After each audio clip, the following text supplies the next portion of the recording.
નમસ્કાર વિદ્યાર્થી મિત્રો, તપોવન સાયન્સ એકેડમી આપનું હાર્દિક સ્વાગત કરે છે.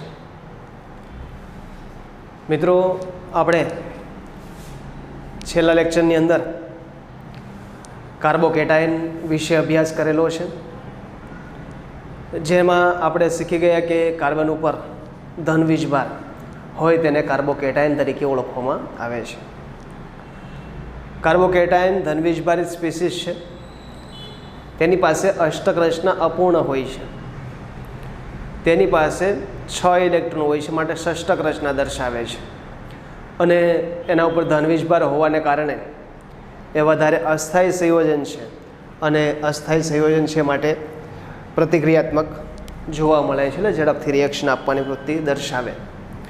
એના આધારે આપણે પ્રાથમિક, દ્વિતીયક અને તૃતીયક પ્રકારના કાર્બોકેટાયનનો ઉદાહરણો સાથે અભ્યાસ કરેલો હતો. અને એના માટે પ્રાથમિક, દ્વિતીયક અને તૃતીયક કાર્બોકેટાયનની સ્ટેબિલિટી એટલે સ્થાયીતા વિશે પણ ચર્ચા કરી હતી, જેમાં પ્રાઇમરી, સેકન્ડરી અને ટર્શરી, બરાબર, એ પ્રમાણે 123નો ક્રમ યાદ રાખવાની સૂચના તમને આપેલ હતી. હવે એ જ ટોપિકમાં આગળ વધતા વાત કરીએ કાર્બોકેટાયનનો આકાર. તો મિત્રો, કાર્બોકેટાયન કેવો આકાર દર્શાવે છે? તો કાર્બોકેટાયન સમતલીય ત્રિકોણ આકાર દર્શાવે છે.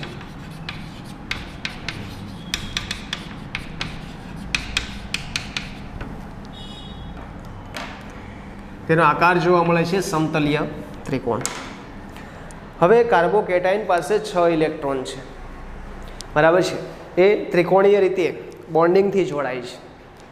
વાત કરીએ આકૃતિની, તો ધારો કે આ કાર્બન, જે કાર્બન ઉપર પોઝિટિવ ચાર્જ છે, જેને આપણે શું કહીશું? કાર્બોકેટાયન. આ કાર્બોકેટાયન મિથાઇલનું ઉદાહરણ લઈએ આપણે, CH3+, એટલે કે મિથાઇલ કાર્બોકેટાયન. એની સાથે શું જોડાયેલું છે? 3 હાઇડ્રોજન. 3 હાઇડ્રોજન જોડી દઈએ.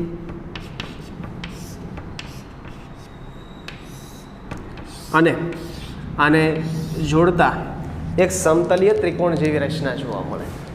પરંતુ ખરેખર કાર્બન જે છે એની સંયોજકતા 4 હોય. એની બાહ્યતમ કક્ષાની અંદર 4 પેટા કક્ષકો હશે. જે 4 પેટા કક્ષકો હોય છે એમાંથી 3 પેટા કક્ષક બોન્ડમાં ભાગ લે.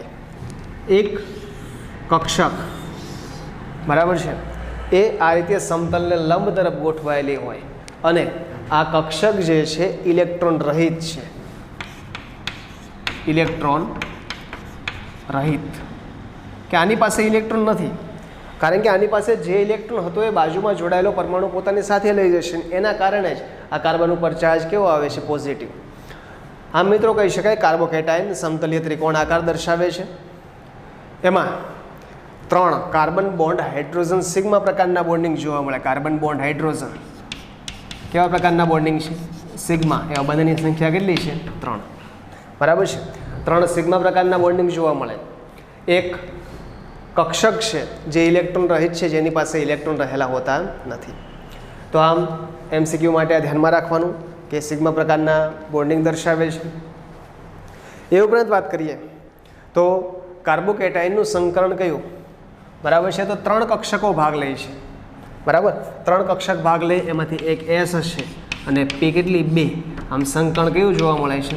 sp2. આ MCQ માટે ધ્યાનમાં રાખવાનું, સંકરણ sp2, બરાબર.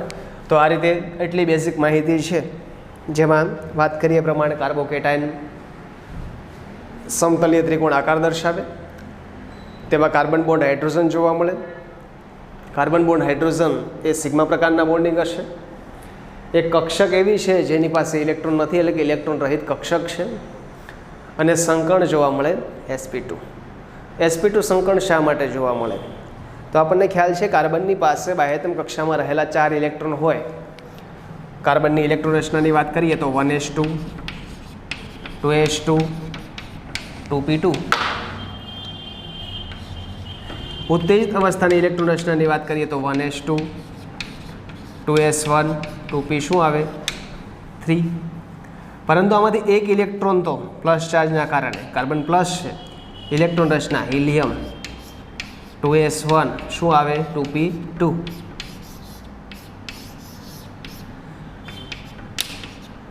બરાબર. આની સાથે કોણ જોડાય છે? હાઇડ્રોજન. માટે એક S અને 2 P સંકરણનો પ્રકાર કયો આવે છે? sp2. આ રીતે sp2 સંકરણ દર્શાવે છે. હવે આમાં જ વાત કરીએ કાર્બન આયન.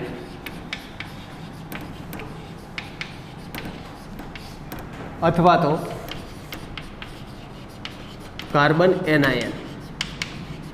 ખરેખર એનાયન જે છે ને કાર્બન આયન તરીકે લખી શકાય. આ કેટાયનની વાત કરીએ. કેટાયન એટલે કે કાર્બન પર ધન વીજભાર અને કાર્બન આયન એટલે કે કાર્બન ઉપર ઋણ વીજભાર. હવે જ્યારે પણ વિષમ વિભાજન થાય ત્યારે બે શક્યતા હોય. એક તો કાર્બન જે છે એ બંધના સહિયારા ઇલેક્ટ્રોન યુગ્મ આપી દેશે. બીજી શક્યતા એ કાર્બન બંધના સહિયારા ઇલેક્ટ્રોન યુગ્મ પોતાની તરફ ખેંચી લેશે.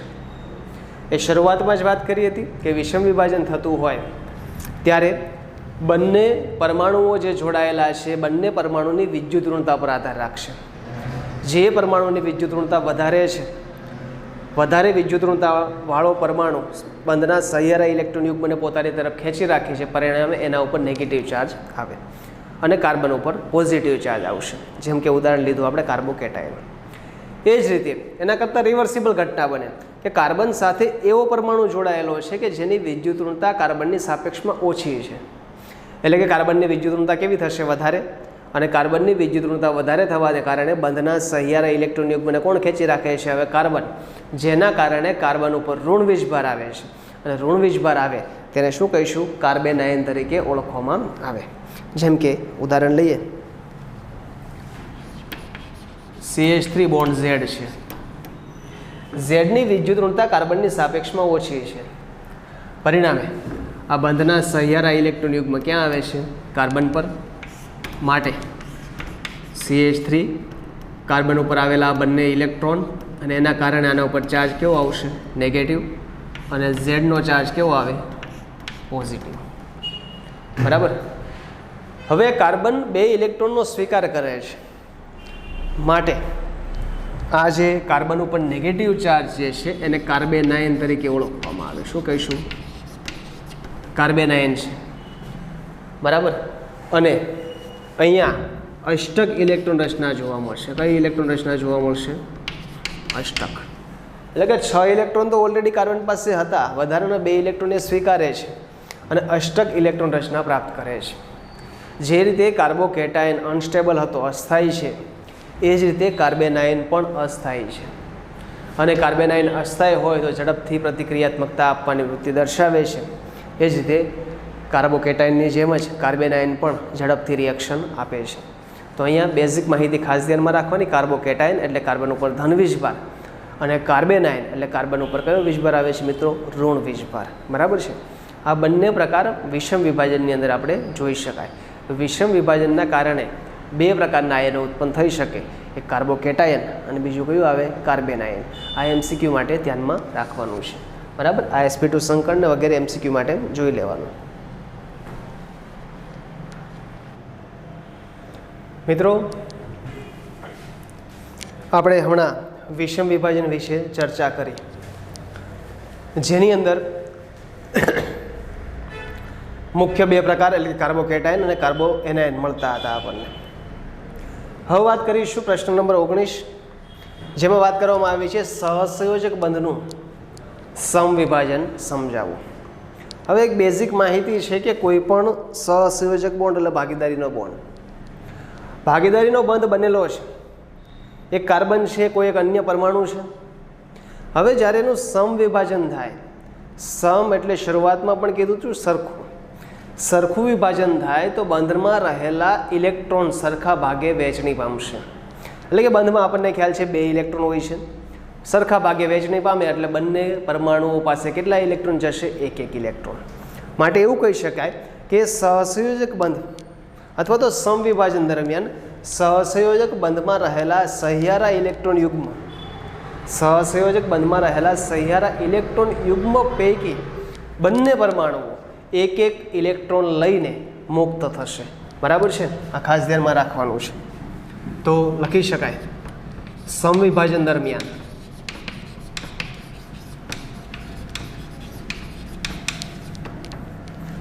સહસંયોજક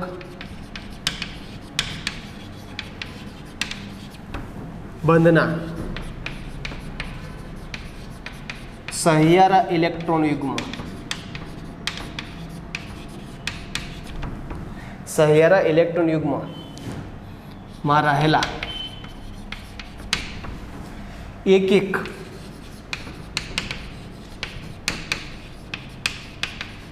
ઇલેક્ટ્રોન બંને પરમાણુઓ મેળવે છે. સમવિભાજન જ્યારે થશે ત્યારે બંધની અંદર રહેલા સહસંયોજક બંધના ઇલેક્ટ્રોન જે છે એ બંને પરમાણુઓ એક એક ઇલેક્ટ્રોન લઈને મુક્ત થતા હોય છે અને આના કારણે આ વિભાજનને મિત્રો સમવિભાજન તરીકે ઓળખવામાં આવે છે. સમવિભાજનની અંદર ઇલેક્ટ્રોન યુગ્મ નથી જતું, માત્ર એક એક ઇલેક્ટ્રોન જશે. આ બાબત પણ ખાસ ધ્યાનમાં રાખવાની છે. માટે લખી શકાય આ દરમિયાન પરમાણુ પર એક એક ઇલેક્ટ્રોન, જેને મુક્ત ઇલેક્ટ્રોન કહીશું,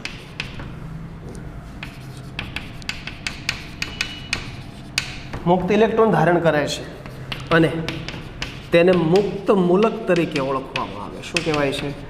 મુક્ત મૂલક. બાબત ખાસ ધ્યાનમાં રાખવાની છે. જ્યારે કાર્બન ઉપર પોઝિટિવ ચાર્જ ત્યારે કાર્બોકેટાયન, કાર્બન ઉપર નેગેટિવ ચાર્જ ત્યારે કાર્બેનાયન, ને કાર્બન ઉપર જ્યારે અથવા તો કોઈ પરમાણુ ઉપર માત્ર એક ઇલેક્ટ્રોન અયુગ્મિત સ્થિતિમાં હોય. એક ઇલેક્ટ્રોન કઈ સ્થિતિમાં લઈશું આપણે? અયુગ્મિત. ખાસ ધ્યાનમાં રાખવાનું. આ અયુગ્મિત ઇલેક્ટ્રોન હોય તો એને શું કહેવાય છે મિત્રો? મુક્ત મૂલક તરીકે ઓળખવામાં આવે છે. જોઈએ ઉદાહરણ. ધારો કે CH3 બોન્ડ X. આપણને ખ્યાલ છે આ બંધની અંદર એક એક ઇલેક્ટ્રોન છે. હવે અહીંયા આપણે પ્રકાશ ઉર્જા અથવા તો ગરમી લાગુ પાડીએ ત્યારે આ ઇલેક્ટ્રોનનું સ્થાનાંતર જે છે એને વક્ર તીરની નિશાની વડે દર્શાવવામાં આવે છે. આ અર્ધ તીરની નિશાની વડે દર્શાવી શકાય. આ રીતે પણ દર્શાવી શકાય. બરાબર છે? વક્ર તીર, અર્ધ તીરની નિશાની. સંપૂર્ણ તીર દર્શાવવાનું નથી. કેવું તીર દર્શાવશું? અર્ધ તીર. બરાબર. તો આ ઇલેક્ટ્રોન જે છે એ બંને પરમાણુ પર દર્શાવી શકાય અને અર્ધ તીરની નિશાની વડે દર્શાવી શકાય છે. માટે આ CH3 તેના ઉપર કેટલા ઇલેક્ટ્રોન આવે છે? તો એક ઇલેક્ટ્રોન. અને એ જ રીતે કોઈ X છે એના ઉપર કેટલા ઇલેક્ટ્રોન આવે છે? એક. બરાબર છે? આને શું કહીશું આપણે? મુક્ત મૂલક કહેવાય. જેમ કે આ મિથાઇલ છે તો આને શું કહેવાય? મિથાઇલ મુક્ત મૂલક. આ બાબત ખાસ ધ્યાનમાં રાખવાની છે. હવે મુક્ત મૂલક પાસે અયુગ્મિત ઇલેક્ટ્રોન છે. બરાબર. અહીંયા આપણને ઉદાહરણમાં શું મળે છે? મિથાઇલ મુક્ત મૂલક.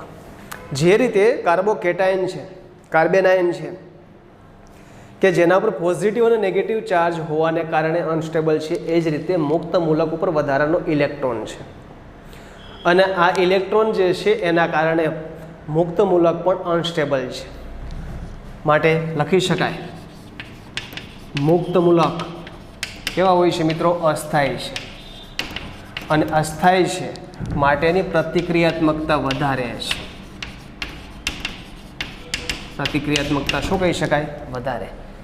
અને જેની પ્રતિક્રિયાત્મકતા વધારે હોય મિત્રો એ ઝડપથી રિએક્શન આપવાની વૃત્તિ દર્શાવે. તો એ રીતે મુક્ત મૂલક પણ ઝડપથી પ્રવૃત્તિ અને રિએક્શન દર્શાવે છે. જે રીતે કાર્બોકેટાયન, કાર્બેનાયનની અંદર ક્રમ જોઈ શકાય સ્ટેબિલિટી ઓર્ડર માટેનો, એ જ રીતેનો ક્રમ મુક્ત મૂલકમાં પણ છે. તો મુક્ત મૂલકની સ્થાયીતા માટેનો ક્રમ,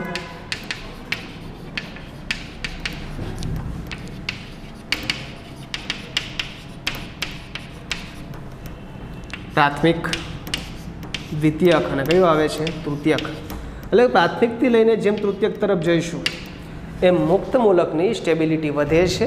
આ MCQ માટે ધ્યાનમાં રાખવાનું. કોના માટે ધ્યાનમાં રાખીશું? MCQ. ખાસ બાબતો કેટલીક ધ્યાનમાં રાખવાની છે.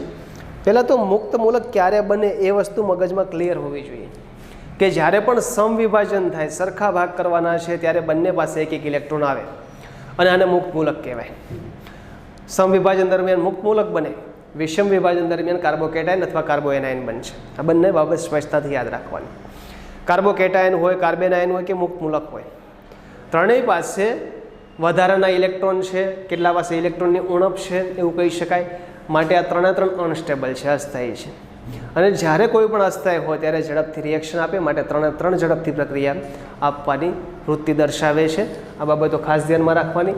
ખાસ અહીંયા એ વસ્તુ ખાસ નોંધવાની છે કે બંધના સહિયારા ઇલેક્ટ્રોન યુગ્મ પૈકી એક ઇલેક્ટ્રોન પોતે સ્વીકારે છે. કેટલા ઇલેક્ટ્રોન સ્વીકારે છે? એક ઇલેક્ટ્રોન.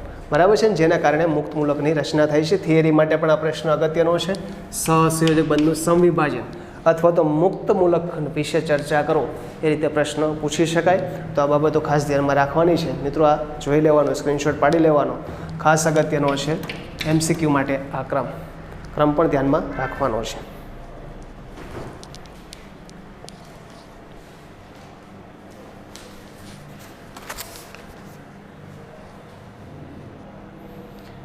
મિત્રો આગળ વાત કરીએ. પ્રશ્ન નંબર 20. જુદા જુદા મુક્ત મૂલક કાર્બોકેટાયન અને કાર્બેનાયનની સાપેક્ષ સ્થિરતાનો ક્રમ જણાવો. તો પહેલા ક્રમની વાત કરીએ. મુક્ત મૂલક માટે સાપેક્ષ સ્થિરતાનો ક્રમ એટલે આ ક્રમ જે છે આપણે કમ્પલસરી યાદ રાખવાના છે. જેમ કે મુક્ત મૂલક હોય તો સૌથી વધારે સ્ટેબલ કોણ હોય? તૃતીયક. તો તૃતીયક, પછી બેન્ઝાઇલ વલય એટલે કે બેન્ઝાઇલ, ત્યાર પછી છે એલાઇલ, પછી મિત્રો દ્વિતીયક, પ્રાથમિક, મિથાઇલ અને વિનાઇલ. ફરજિયાત આ ક્રમ આપણે યાદ રાખવાનો છે, કારણ કે આ ક્રમના આધારે MCQ પૂછાવાની શક્યતા હોય છે. માટે આ બાબત થોડી ધ્યાનમાં રાખવાની. હવે આના ઉપરથી વાત કરીએ કેટલાક ઉદાહરણની. તો સૌપ્રથમ વાત કરવામાં આવી છે તૃતીયક. તો અહીંયા C6H5 એટલે કે ફિનાઇલ વલય છે, એક કાર્બન સાથે જોડાયેલું છે. કેટલી વાર? 3 વાર. તો આપણે એવું શીખી ગયા છે, એક કાર્બન અન્ય 3 કાર્બન સાથે જોડાયેલો હોય આ કાર્બનને શું કહેવાય? તૃતીયક. તો મિત્રો આ કાર્બન કેવો થશે? તૃતીયક કાર્બન છે. તો આ ઉદાહરણ આવી ગયું તૃતીયકનું. એ જ રીતે અહીંયા આવે જુઓ ફરીથી એક કાર્બન અન્ય 2 કાર્બન સાથે છે, તો આને શું કહેવાય? દ્વિતીયક. પણ ખાસ અપવાદ તરીકે છે, આ ખાસ ધ્યાનમાં રાખવાનું કે તૃતીયક ફિનાઇલવાળા પહેલાં લેવાના, પછી દ્વિતીયક ફિનાઇલ લેવાનું છે. કોને લઈશું? દ્વિતીયક ફિનાઇલ. બરાબર છે? એટલે કે અહીંયા લખવું હોય તો લખી દઉં, તૃતીયક ફિનાઇલ લેવાના, પછી લઈ શકાય દ્વિતીયક ફિનાઇલ. બરાબર છે? અને પછી 3rd ડિગ્રી લેવાના. કયા? એલાઇલ પ્રકારના સંયોજન, જેમ કે આ એક કાર્બન અન્ય 3 કાર્બન સાથે. તો કેવું આવી ગયું મિત્રો? આ તૃતીયક ફરીથી. તો તૃતીયક. પછી શું છે? બેન્ઝાઇલ. તો જુઓ મિત્રો બેન્ઝાઇલ છે. આપણે એવું શીખી ગયા ને કે ફિનાઇલ વલય ઉપર CH2 હોય તેને શું કહેવાય? બેન્ઝાઇલ. તો આ બેન્ઝાઇલ. એલાઇલ. એલાઇલ પણ આપણે શીખી ગયા છીએ. આ એલાઇલ છે. અહીંયા દરેક ઉપર ઇલેક્ટ્રોન હોય છે મુક્ત, માટે આને શું કહેવાય? મુક્ત મૂલક. એલાઇલ. પછી જુઓ મિત્રો દ્વિતીયક, પછી શું આવે છે? પ્રાથમિક, અને પછી શું આવે છે? વિનાઇલ. અહીંયા મિથાઇલ લખવાનું બાકી રહી ગયું છે, વચ્ચે આપણે એડ કરવું હોય તો કરી શકીએ કે CH2 શું લખી? CH3 સોરી શું લખી શકાય? મિથાઇલ. તો આપણે ક્રમની અંદર આ પ્રમાણે યાદ રાખશું. સૌપ્રથમ તૃતીયક ફિનાઇલવાળા, પછી દ્વિતીયક ફિનાઇલવાળા, પછી તૃતીયક પ્રકારના, પછી બેન્ઝાઇલ, એલાઇલ, દ્વિતીયક, પ્રાથમિક, મિથાઇલ અને વિનાઇલ. આ ક્રમ કમ્પલસરી યાદ રાખવાનો. આના ઉપરથી આપણે આ ક્રમ લખેલો છે. બરાબર? હવે અહીંયા જુઓ કે બેન્ઝીન વલય ઉપર CH2 કોમન છે. બેન્ઝીન વલય પર શું કોમન છે? CH2. સાથે ક્રિયાશીલ સમૂહ જોડાયેલા છે. બરાબર છે? પેરા પોઝિશન ઉપર ક્રિયાશીલ સમૂહ આપણે અહીંયા કંઈ નથી. અહીંયા છે શું? NO2. તો આ ક્રિયાશીલ સમૂહ જે છે એ નક્કી કરે મુક્ત મૂલકની સ્ટેબિલિટી. બરાબર છે?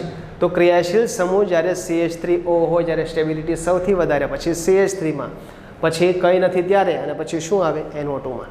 કારણ કે ઇલેક્ટ્રોન આકર્ષક સમૂહ હોય અથવા તો ઇલેક્ટ્રોન ડોનર સમૂહ હોય એના આધારે આપણે નક્કી કરી શકાય. બરાબર છે? પરંતુ ઇલેક્ટ્રોન આકર્ષક કે ઇલેક્ટ્રોન ડોનર સમૂહ જે છે આ ચેપ્ટરમાં આપણે ડિટેલમાં અભ્યાસ કરીશું, ત્યારે આપણને ખ્યાલ આવશે કયા સમૂહ ઇલેક્ટ્રોન આકર્ષક છે, કયા સમૂહ ઇલેક્ટ્રોન ડોનર છે. એના આધારે સ્ટેબિલિટી ઉપર આધાર રાખતા હોય છે માટે આ એટલી વસ્તુ ખાસ આપણે તૈયાર કરવાની છે, ફરજિયાત તૈયાર કરવાની છે અને જરૂર લાગે તો આ ક્રમ વ્યવસ્થિત તૈયાર કરી નાખવાનો.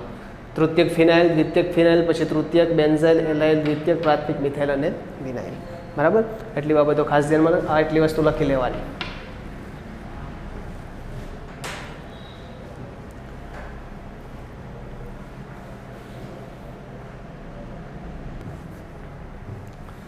મિત્રો આગળ વાત કરીએ કાર્બોકેટાયનની સાપેક્ષ સ્થાયીતાનો સ્થિરતાનો ક્રમ. તો પહેલાં ટ્રાયફિનાઇલ છે આના જેમ જ, અહીંયા આપણે લખવું તૃતીયક ફિનાઇલ એની જેમ ટ્રાયફિનાઇલ, પછી ડાયફિનાઇલ લઈ શકાય ડાયફિનાઇલ, પછી બેન્ઝાઇલ અથવા તો ફિનાઇલ પ્રકારનું વલય, ત્યાર પછી એલાઇલ પ્રકારના સંયોજનો છે લઈ શકીશું આના જેમ જ. બેન્ઝાઇલ પછી શું લખીશું? એલાઇલ પ્રકારના સંયોજન, પછી દ્વિતીયક પ્રાથમિક અને છેલ્લે છે મિથાઇલ પ્રકારના સંયોજન. તો ટ્રાયફિનાઇલ, ડાયફિનાઇલ આની જેમ, પછી આવે બેન્ઝાઇલ. શું આવે છે? બેન્ઝાઇલ. બરાબર, પછી આવે છે એલાઇલ પ્રકારના સંયોજનો. આ સંયોજન જે છે ને શું કહીશું આપણે? એલાઇલ તરીકે ઓળખવામાં આવે, એલાઇલ પ્રકારના સંયોજનો. પછી દ્વિતીયક, પછી શું આવે મિત્રો? પ્રાથમિક. પછી વિનાઇલ પ્રકારના સંયોજનો છે જે આપણે અહીંયા જોયા હતા એ પ્રમાણના વિનાઇલ પ્રકારના સંયોજન છે. અને છેલ્લે જે છે એ C6H5 એટલે કે બેન્ઝીન વલય ઉપર પોઝિટિવ ચાર્જ કેટાયન આવે છે. આને યાદ રાખવા માટે શું કરવાનું? તો મુક્ત મૂલક જે છે, આ મુક્ત મૂલક એનો જ ક્રમ થયો. જુઓ, પહેલાં તૃતીય પ્રકારનું ફિનાઇલ છે એટલે કે ટ્રાયફિનાઇલ લીધું, પછી ડાયફિનાઇલ છે તો અહીંયા આપણે શું લીધું? ડાયફિનાઇલ. પછી આપણે શું લીધું છે? બેન્ઝાઇલ પ્રકારના. જો અહીંયા પણ શું લીધેલું છે? બેન્ઝાઇલ પ્રકાર છે, બેન્ઝાઇલ. તો શું લીધું મિત્રો આપણે? બેન્ઝાઇલ. અહીંયા લખી દેવાય ટ્રાયફિનાઇલ, પછી આવે ડાયફિનાઇલ, પછી આવે થર્ડ ડિગ્રી. થર્ડ ડિગ્રીનું આપણે ઉદાહરણ લીધું નથી, એની જગ્યાએ સીધું ઉદાહરણ કોનું લખી નાખ્યું? બેન્ઝાઇલ. તો બેન્ઝાઇલ. બરાબર છે, બેન્ઝાઇલ પૂરું થઈ ગયું. પછી શું આવ્યું? આ એલાઇલ. તો શું લખી શકાય? એલાઇલ. પછી દ્વિતીયક છે તો દ્વિતીયક. પછી શું લખી શકાય? પ્રાથમિક લખી શકાય. પછી શું લખી શકાય? વિનાઇલ. બરાબર છે, એટલે એ પ્રમાણે જ મિત્રો આપણે ક્રમ લખી શકીશું. અહીંયા એલાઇલ જે છે એના પછી દ્વિતીયક, અને દ્વિતીયક પછી શું લખી શકાય? પ્રાથમિક, પછી વિનાઇલ, અને છેલ્લે શું લખી શકીશું? C6H5+. એટલે સેમ ક્રમ મુક્ત મૂલકનો છે એ જ ક્રમ જોવા મળશે કાર્બોકેટાયનમાં. બરાબર, જુઓ આ ક્રમ પણ સરખો છે. આ CH2 કોમન છે, જુઓ દરેક જગ્યા ઉપર ફિનાઇલ વલય ઉપર. અહીંયા OCH3, CH3 અહીંયા કંઈ નથી. અહીંયા શું આવે? N2O. સોરી, અહીંયા આવશે N2O આવશે, N2O. બરાબર, તો આ બંને ક્રમ પણ કેવા છે? સરખા. માટે મુક્ત મૂલક અને કાર્બોકેટાયન બંનેનો ક્રમ સરખો જોવા મળે છે. કોઈ પણ એક ક્રમ વ્યવસ્થિત તૈયાર કરી નાખો એના જેવો જ સરખો ક્રમ શેમાં જોવા મળશે આપણને? મુક્ત મૂલકમાં. બરાબર, આ બાબત ધ્યાનમાં રાખવાની. આ પ્રશ્ન પણ MCQ માટે ધ્યાનમાં રાખવાનો છે.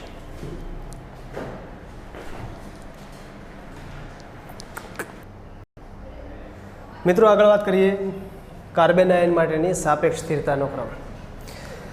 કાર્બન આયન એટલે કે કાર્બન ઉપર ઋણ વીજભાર, અને જ્યારે કાર્બન ઉપર ઋણ વીજભાર હોય ત્યારે તેને કાર્બન આયન તરીકે ઓળખીશું.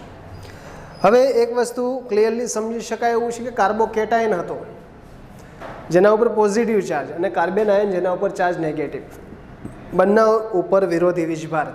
તો વિરોધી વીજભાર હોય ત્યારે ક્રમ પણ એકબીજાને અલ્ટરનેટિવ આવે, ક્રમ પણ એકબીજાને વિરોધી આવે છે. પરંતુ વિરોધી ક્રમ કઈ જગ્યા પર જોવા મળશે? તો અહીંયા આલ્કાઇલની શૃંખલા માટે પ્રાથમિક, દ્વિતીયક અને તૃતીયકની અંદર. અહીંયા તો એરોમેટિક સૌથી વધારે સ્ટેબલ છે, જે રીતે કાર્બોકેટાયનમાં હતો એ જ પ્રમાણે. એનું કારણ છે કે એરોમેટિક હોય તો એની પાસે બેન્ઝીન વલય હોય, અને બેન્ઝીન વલયની સ્ટેબિલિટી વધારે હોય. એના કારણે આખો આયન જે છે સ્ટેબલ રહેવા માટે પ્રયત્ન કરે છે. માટે એરોમેટિક, એરોમેટિકની અંદર પ્રાથમિક, દ્વિતીયક અને તૃતીયક, જેમ કે ટ્રાયફિનાઇલ લઈ શકાય, ડાયફિનાઇલ લઈ શકાય, બેન્ઝાઇલ. એરોમેટિક પ્રકારના સંયોજનો આવી ગયા. ટ્રાયફિનાઇલ, ડાયફિનાઇલ અને બેન્ઝાઇલ જે આગળ હતા એ જ પ્રમાણે ક્રમ આવશે. પછી આવે છે વિનાઇલ પ્રકારના. વિનાઇલ પ્રકારના સંયોજન છે ટ્રિપલ બોન્ડવાળા. પછી છે CH ટ્રિપલ બોન્ડ C લખી શકાય, CH2 ડબલ બોન્ડ CH લખી શકાય. પછી શું છે આલ્કાઇલ. આલ્કાઇલમાં સૌથી વધારે સ્ટેબિલિટી કોની છે તો પ્રાઇમરીની. પ્રાઇમરી તો સૌથી પહેલાં આપણે શું લખવું પડે મિથાઇલ, પછી ઇથાઇલ પ્રાઇમરી, પછી શું છે સેકન્ડરી તો સેકન્ડરી, પછી શું છે ટર્સરી તો ટર્સરી. આ પ્રમાણે ક્રમ આપણે કોના માટે લખી શકીએ કાર્બન આયન માટે લખી શકીએ. સૌ પ્રથમ વધારે સ્ટેબલ સંયોજન એરોમેટિક, જેમાં ટ્રાયફિનાઇલ, પછી ડાયફિનાઇલ, બેન્ઝાઇલ આવે. પછી શું આવે તો ટ્રિપલ બોન્ડવાળા સંયોજનો વિનાઇલ સંયોજન લઈ શકાય, એલાઇલ સંયોજન, એલાઇલ પ્રકારના સંયોજન લીધા. પછી શું આવે આલ્કાઇલ, પ્રાથમિક, દ્વિતીયક અને તૃતીયક આ પ્રમાણે દર્શાવી શકીએ. હવે એક ત્રીજો ક્રમ બાકી છે. આ કાર્બોકેટાયનનો ક્રમ છે એના કરતાં તદ્દન વિરોધી ક્રમ કોનો જોવા મળશે કાર્બન આયનનો. તો સૌથી વધારે સ્ટેબલ કોણ થશે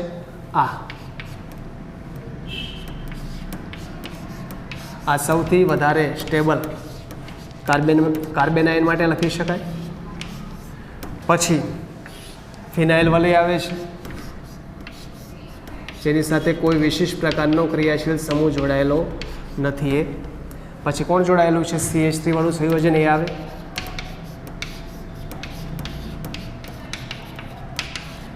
અને છેલ્લે લખી શકીએ OCH3 વાળું જે સંયોજન છે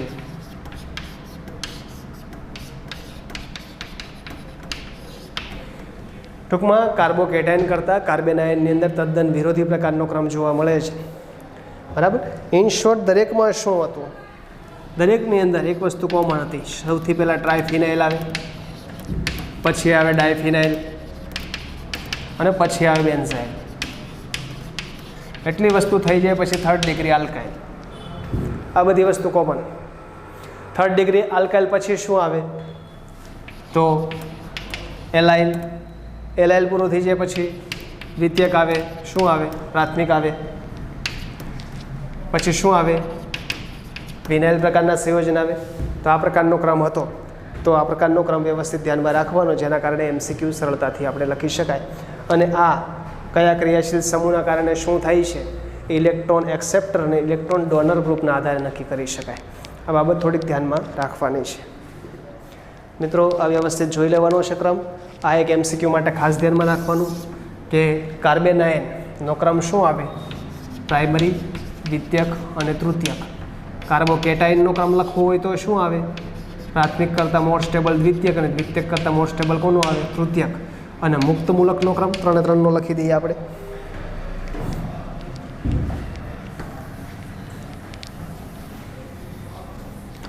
આ 3 ક્રમ ફરજિયાત ધ્યાનમાં રાખવાના. એક વાત કરીએ કાર્બોકેટાયન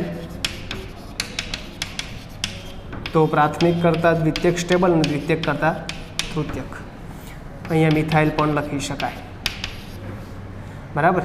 બીજી વાત કરીએ કાર્બન આયન આના કરતાં તદ્દન વિરોધી ક્રમ CH3+ પ્રાથમિક, દ્વિતીયક અને શું આવે તૃતીયક. ત્રીજી વાત કરીએ મુક્ત મૂલક માટે તો કાર્બોકેટાયનનો જે ક્રમ છે એ જ જોવા મળશે પ્રાથમિક, દ્વિતીયક અને શું આવે તૃતીયક. આ 3 વસ્તુ MCQ માટે ફરજિયાત કરવાની લખી લેવાની છે. સ્ક્રીનશોટ મિત્રોનો પાડી દેવાનો છે.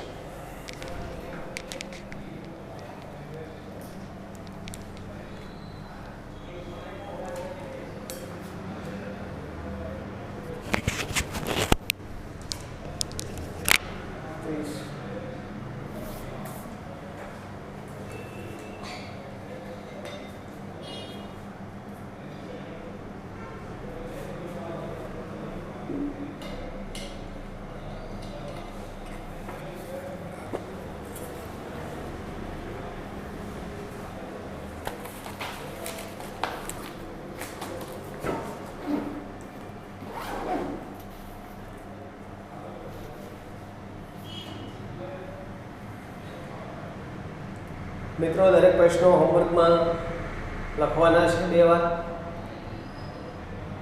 અને હોમવર્ક ખાસ વ્યવસ્થિત કરવાનું છે.